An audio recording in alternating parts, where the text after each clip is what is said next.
જસદણના જૂના bus station નજીક બનશે નવો કાળિયો પુલ। 2,88,81,089 રૂપિયાના ખર્ચે કેબિનેટ મંત્રી કુંવરજી બાવળિયાએ કર્યું ભૂમિપૂજન। જસદણના જૂના બસ સ્ટેશનથી લાથી પ્લોટને જોડતો કાળિયો પુલ જે જર્જરિત હાલતમાં હોય તત્કાલિક તંત્ર જાગ્યું હતું અને પુલની કેબિનેટ મંત્રી કુંવરજી બાવળિયાએ નોંધ લીધી હતી।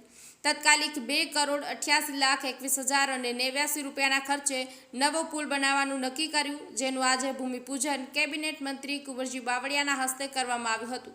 જસદણ તાલુકાના 15થી વધારે ગામના લોકો રોજિંદા આ પુલ પરથી પસાર થતા હોય છે। ભાદર નદી પર આ પુલ લગભગ 55 વર્ષ પહેલા બાંધવામાં આવેલો હતો। જૂના બસ સ્ટેન્ડથી લાથી પ્લોટમાં જવું હોય તો આ પુલ પરથી જઈ શકાય। પુલ ન હોય તો 1 કિલોમીટરનો ફેરાવો થાય। વધારે પ્રમાણે ગામડાના લોકો આ પુલ પરથી પસાર થતા હોય છે। ગામડાના વિદ્યાર્થીઓને આ પુલ પરથી જ આવવું પડે છે। ગામડામાંથી ખરીદી કરવા આવતા લોકોને પણ આ પુલ પરથી પસાર થવું પડે, તેમજ વાહન ચાલકોને પણ આ પુલ પરથી પસાર થવું પડે છે।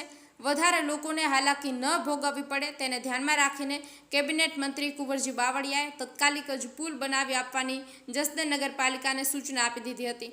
કેબિનેટ મંત્રી કુંવરજી બાવળિયા દ્વારા આજે આ નવા બનનારા કાળિયા પુલનું ભૂમિપૂજન કરવામાં આવ્યું હતું। સાથે સાથે ભાદર નદીના કાંઠે 5 કરોડ 9 લાખના ખર્ચે રિવરફ્રન્ટ બનાવવામાં આવશે, તેનું પણ ભૂમિપૂજન કરવામાં આવ્યું હતું। જસદણના મોક્ષધામ નજીકથી ભાદર નદીના કાંઠે રિવરફ્રન્ટ કરવામાં આવશે।